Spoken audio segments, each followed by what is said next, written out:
The following podcast is a work of fiction. All characters are the creation of Peter Williams. Any resemblance to someone living or dead is purely coincidental. Thank you.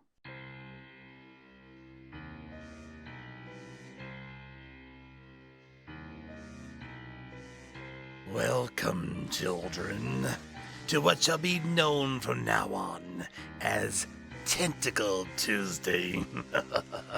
I am your host, Lord Peothra. Tonight, I have the honor, the horror of introducing you to Detective Warren Stevens versus the Cult of Ickyatsu. But before we begin, I suggest turning off all the lights, lighting some candles, maybe a fire, and grabbing some popcorn as we wander through the mist, the veil of reality, into the darkness. This podcast does contain images of graphic violence and child endangerment and may not be suitable for children under the age of 13. Of course, if you'd like, you could offer them to Ickyatsu as a sacrifice. Just kidding, maybe. Please, if you enjoy this podcast, I ask that you subscribe. It'll make it much easier to continue to bring this story to you in the future. Now for our story. Chapter 1. The Birthday Party.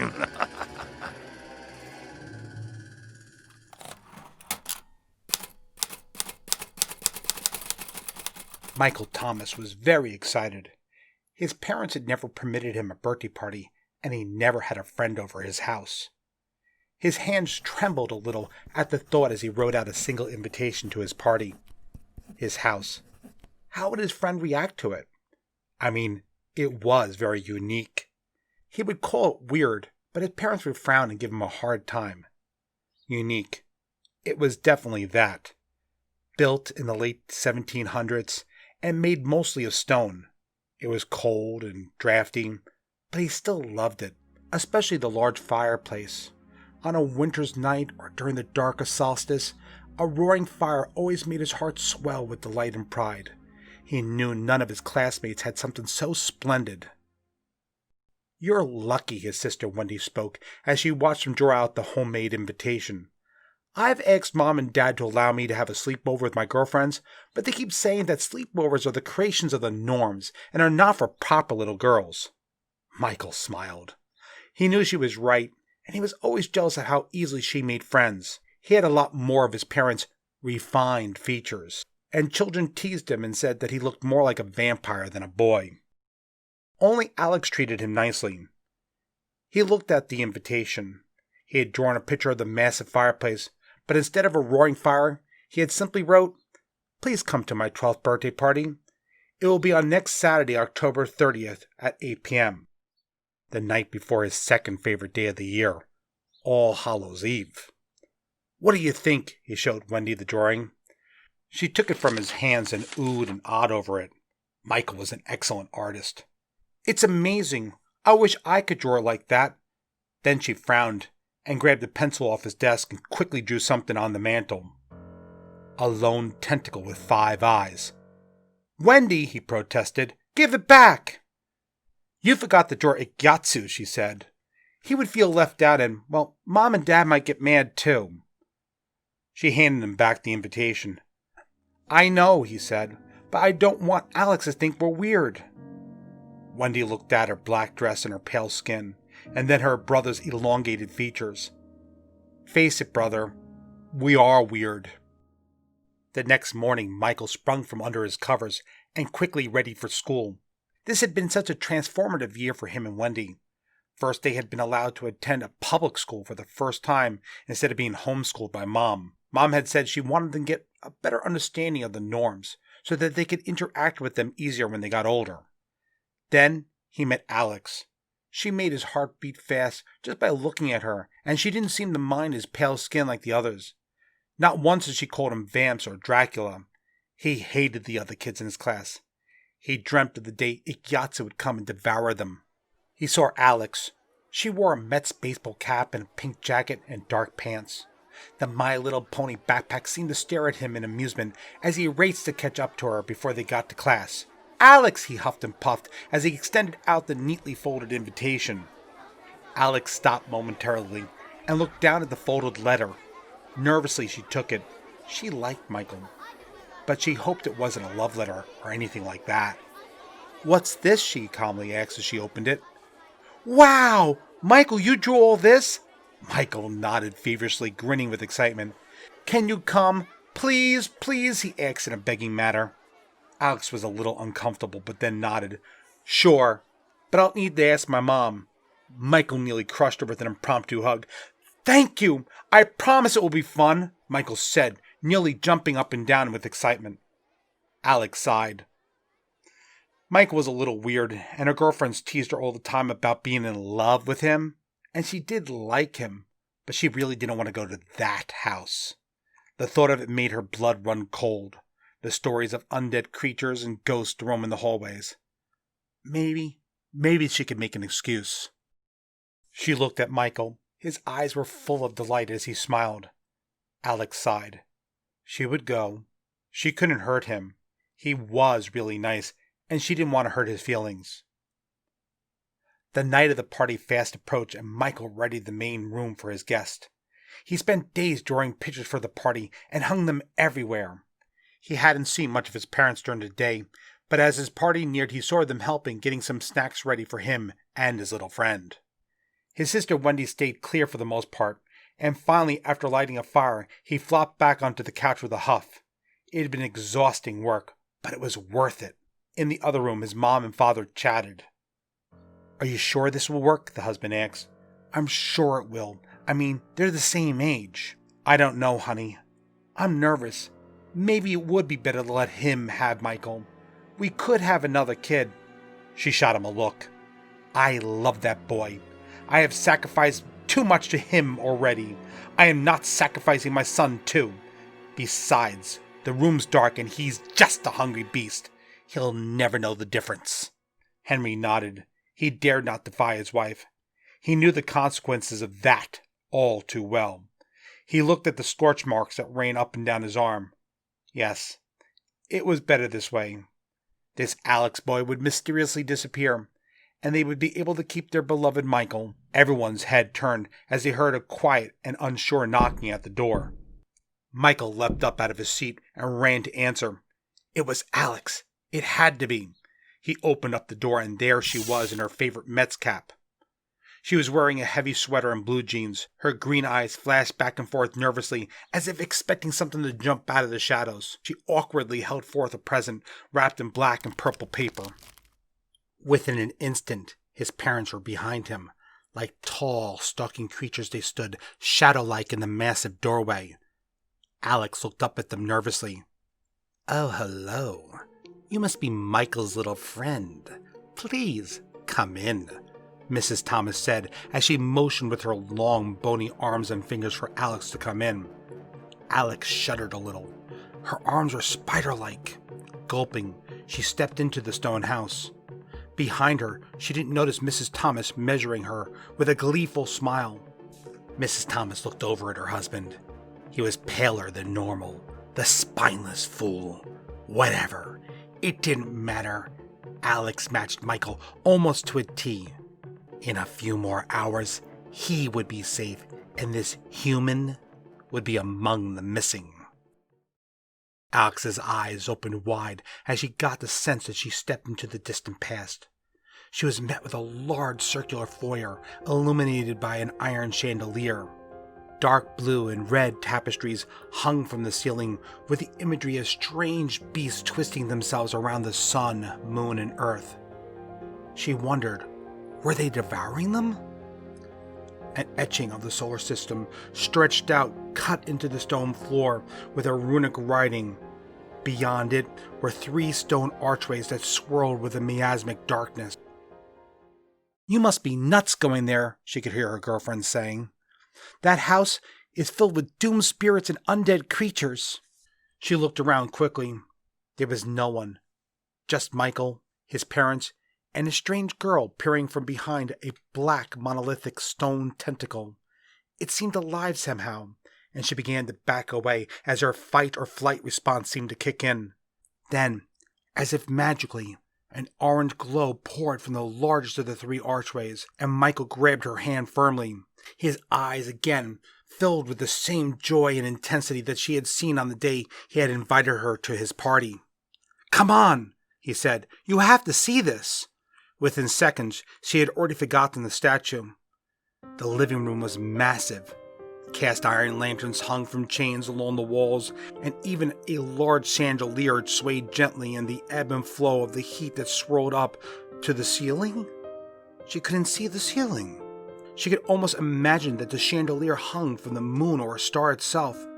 But this wasn't what Michael so desperately wanted her to see. The rear wall. Was it on fire? No, it was a wall of fire. Etched stone, cut and hewn, formed around a massive wall of fire. It was incredible. As good as Michael's drawing had been, it had not done it justice. The words, "Wow," and "Oh my God," had barely escaped her lips when she could hear Michael proclaiming its grandeur. "Amazing, right? My great-great-great-great-grandfather built it." "I think you missed a couple of great-greats," his sister Wendy chimed in. "Yeah, I know, but I don't think it will matter," Wendy scoffed. "It always matters." Michael shook his head. "She's just jealous because—" "Michael," his mother called from behind him. They emerged from the shadows like phantoms. "Don't tease your sister." Michael looked down at his feet and then over at Wendy. "I'm sorry." He was met with a as she turned and walked away, disappearing into the shadows. Mr. Thomas followed behind his wife, carrying a pizza and some cups. I hope you like pizza." He sounded nervous, almost uncomfortable. He placed it on a stone table in the center of three semicircular couches and proceeded to pour them both some drink. "Thank you. I love pizza." "Wow, pizza! Dad, you're the best!" Michael had admittedly been nervous about what his parents had planned to do for snacks for the party. Alex relaxed and settled in. Michael talked endlessly about the fireplace and the great parties they had on winter solstice. "You don't celebrate Christmas?" Alex asked. "No way! I don't want anything from that lame god." His voice trailed away, realizing he might be upsetting Alex. "Sorry." "It's okay. I just never met anyone who celebrates the solstice. It sounds like fun." "Oh, it is. Hey, maybe this year you can come over." She looked at him and frowned. "I don't think my mom would like that." Alex was trying to find the right words. They were Christians, and well, it wouldn't suit her mom to do something like celebrate solstice. Hell, she had trouble getting her to allow her to go trick-or-treating. "Oh," Michael said. "I understand." He was clearly disappointed, and a sense of awkwardness enveloped the room. "Oh, your birthday present! I completely forgot." Alex stretched out her hands and gave Michael the black and purple covered gift. "I thought a Halloween-themed paper would be cooler." Michael's eyes shined brilliantly in the firelight. He almost trembled as he took the package from her. He had never received the gift. "Thank you," he said softly. He was almost afraid to open it. The wrapping paper's smooth texture and its hard-cut corners around the box seemed to be a gift itself. "It's beautiful." "Open it, silly." He fumbled for a moment and laughed. "Right. Sorry. I just love how it looks." Alex blushed a little as he meticulously unwrapped the present. Soon, he was holding a strange blue box with a little man standing next to it, holding a blinking device. He turned it upside down and spun it around, and it suddenly started making a whirring noise, at which he nearly dropped it in amazement. "Wow, it's really cool!" And almost with a pained look, he asked, "What is it?" Alex laughed. "It's a TARDIS. You know, from Doctor Who." Then, to her amazement, she realized that he had no clue what she was talking about. She thought for sure that Michael, of all people, would be a science fiction geek. He was always drawing crazy monsters, destroying cities and eating people. They were weird, but he was such a good artist and she really liked them. That awkward feeling came across them again, and she began to explain who he was and how the TARDIS took him across time and space. "Wow, that is neat," he replied. "The god Ickyatsu can do that too." "Ickyatsu?" Alex asked. He was just about to tell her all about Ickyatsu when her parents appeared behind him. Michael, Master Rune came by earlier, and he also left you a gift. Michael's eyes widened with astonishment. 2 gifts in one day. He really felt special. Turning 12 was the best thing he could have ever hoped for. Master Rune? Really? He chirped. Who's that? Alex asked. He's the chief priest at our temple. Michael was thrilled as his parents handed him a tablet-sized gift. He unwrapped it and stared at the craftsmanship that had gone into it. Hard copper handles around a black stone. He ran his fingers over it, and letters appeared in a misty reflection on the tablet. It's beautiful. His voice sounded distant, and his mother and father smiled as their son got acquainted with his gift. He ran his fingers over the stone again. It felt alive as words appeared and fell away. They seemed to correspond with his emotions, and the room seemed to be stretching out. Everything was beginning to feel warm, distant somehow. Michael! Michael! Michael! He could hear someone calling. He snapped out of his daze. His dad stood over him. Michael blinked, trying to refocus his eyes. We thought we lost you for a second. Alex looked concerned, sitting on the couch across from him. She smiled as he sat up. Sorry, he said sheepishly. I guess I must be tired. It's okay, Alex replied. A clock chimed in the background, and she listened to it as it counted off the hours. It was 10. It was getting late, and she knew she would need to leave soon. Michael? Yes, Mom? It's getting late. Why don't you show Alex your present, and Dad and I will get your cake. I'm sure Alex needs to go home soon. Michael looked disdainfully at them. He didn't want to let go of the tablet. It felt so good. Michael, she said again, much sterner. He knew what that meant, and reluctantly he passed Alex his treasure. Oh, no, it's okay. But Michael thrust the tablet into her hands. His face looked distant somehow. Pained. The tablet felt warm. She couldn't help but run her hands along it. Somehow it seemed to be pulling her in as she stared at the black surface. Everything grew further and further away, and suddenly she felt cold. Very, very cold.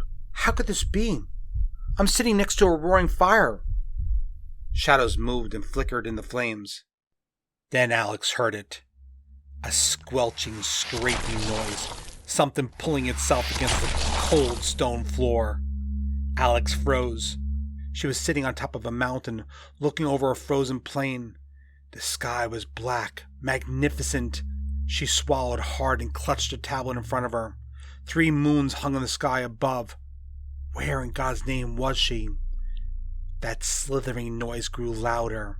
Something was dragging a heavy body. Thrump, thrump, thrump. She wanted to cry, to scream, but she couldn't bear to move as something cold, wet, and slimy crawled its way up the back of her shirt. Then a second one squirmed around her stomach as if tasting her. A tearing sound met her ears, and she was pulled backwards onto the floor. This huge, hulking beast sloshed its lips and ran its undulating tentacles all over her body. Then Alex let out a terrified scream. Michael was in a panic. His friend had vanished in front of his eyes. How? Was he dreaming? Alex! Alex! He called out on the verge of tears. His parents emerged, his mom smiling ear to ear. She wasn't carrying a cake, but a trash bag and a broom. Mom! Alex, she... Relax, Michael. It will be fine. Trust me. But Mom, she vanished. What am I going to do? What am I going to tell? Wait. Michael, did you say she?